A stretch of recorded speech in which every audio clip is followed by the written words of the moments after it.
All right, sorry I've been gone for so long, but like I said, I had COVID there for a while. Getting things squared away here, but this is what I love about Jimi. His timing, his rhythm, his rest, his spaces to give your mind time to relax.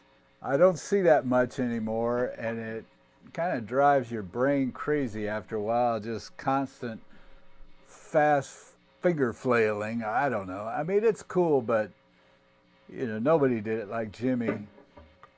Here we go.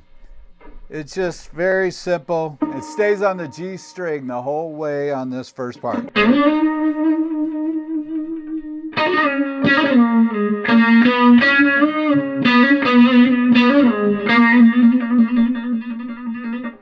So it's ninths to the 12th.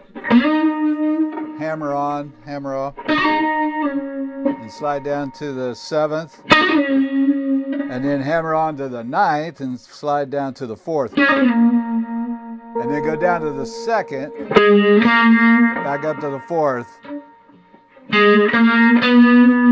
up to the 5th, 7th, and then a bend up and down, 5th,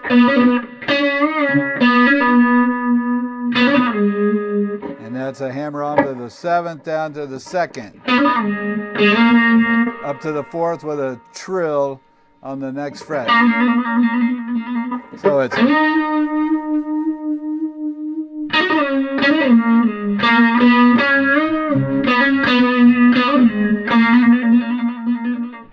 okay, that's pretty simple.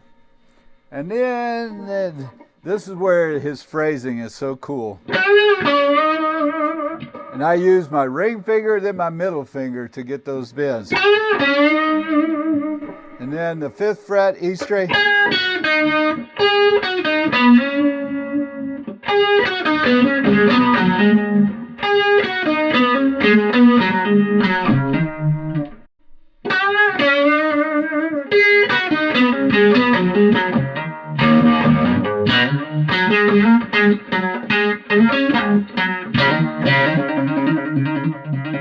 Eighth fret, B string. So, and then 7th string with your middle finger. And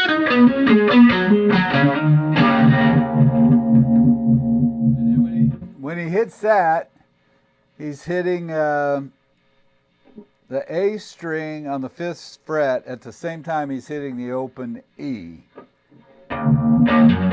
And then he goes open E to the G and A.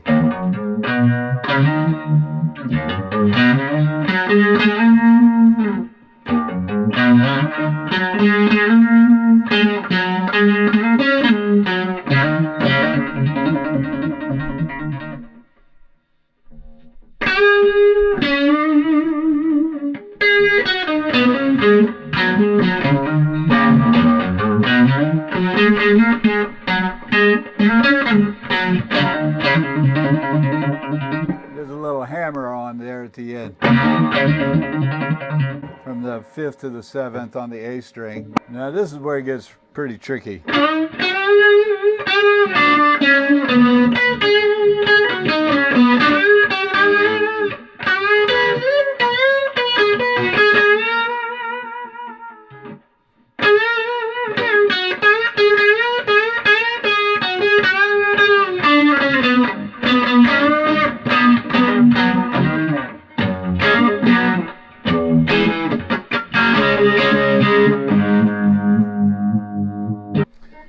Let's try that again.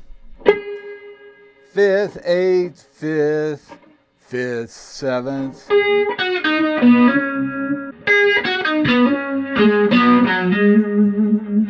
Goes from the G to the D string on the 7th fret.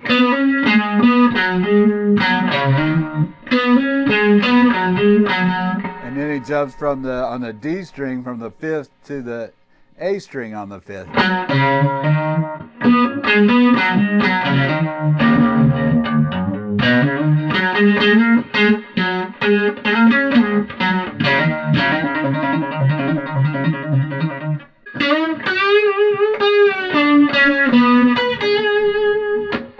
And that one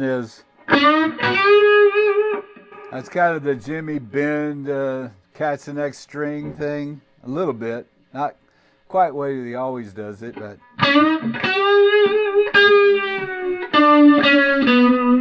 He drops down before he goes to the 8th fret, 8, 7, 5 on the G. So I'm bending up on the 8th fret on the B string from the 7th fret on the G to the 8th on the B. So you kind of bring it down and then go to that.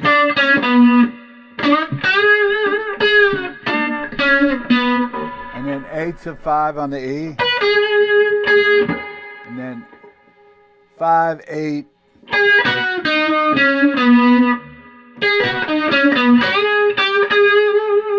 And that's just a half, it comes off of it a half a step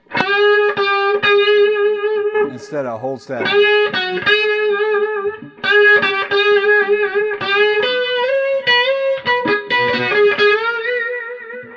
And this is the tricky part where you bend the 8th fret B string up, and then you catch the 8th fret on the E string and slide it up to the 10th.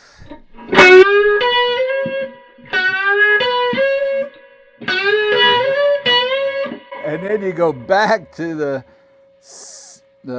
8th on the E string and bend it up with your forefinger. That forefinger is a big weapon for Jimi.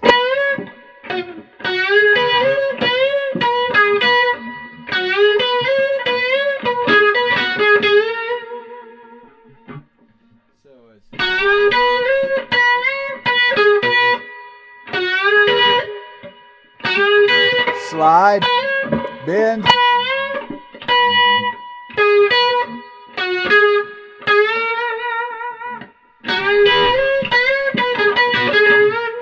And it's all really fast too, Jimi's tempo. And he kind of slacks off on that bend as he's vibrating it.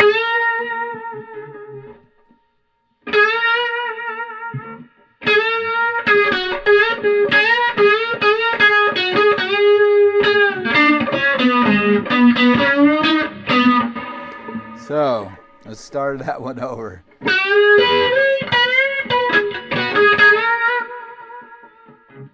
And then back up on the 10th fret B string. The rhythm on this is kind of tricky, so don't worry if you can't get it right off the bat.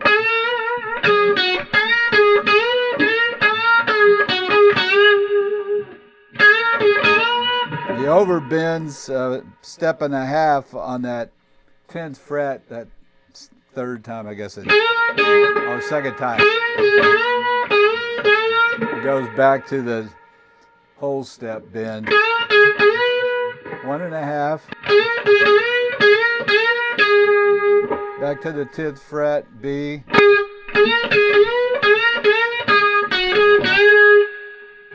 The forefinger bend on the 8th fret, B string again. And then backs it down.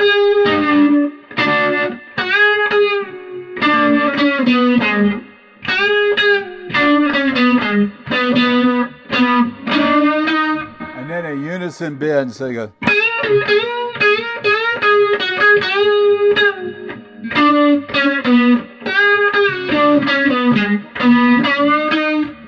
Unison bend, 7th fret G to 5th fret B. And this is what I love about him. He just has the coolest accents. Which that is the G string on the 5th fret with the B string open. And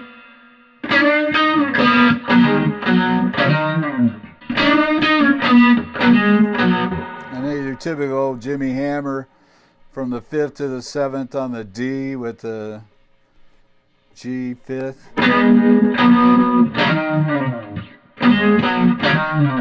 Now this is where the rest is, which I love because it gives him time to get down here and not have to rush to get to that bass. Rest. Rest.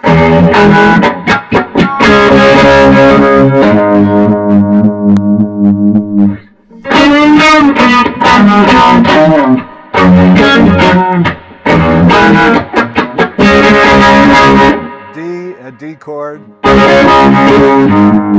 Back to the A.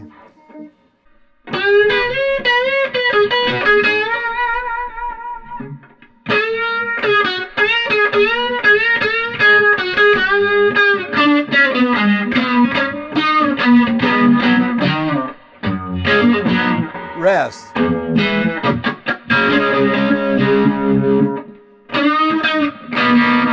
With the open B. And then the G with your thumb. And the 2nd fret G string with your forefinger, and then the 3rd fret B string. And you end up on the D with your 5th fret there.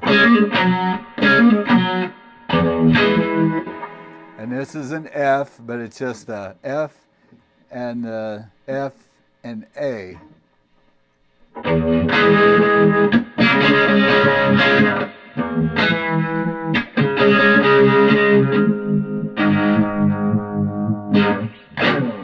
Yeah, I hope that helped you some. That is cool. Just the rest. I say focus on resting every once in a while. It gives the song breath, you know, where you can breathe a little bit. See, if he went to the 1 and did it, it would be.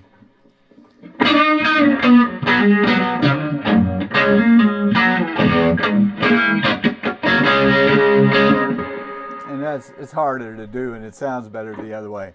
So, all right, I'll talk to you guys later. I'm starting to get the hang of it. I got a couple of new microphones, and I'm finally going to break down and go to my computer for recording some. So hopefully it'll get better. But that's it for now. I'll talk to you guys later.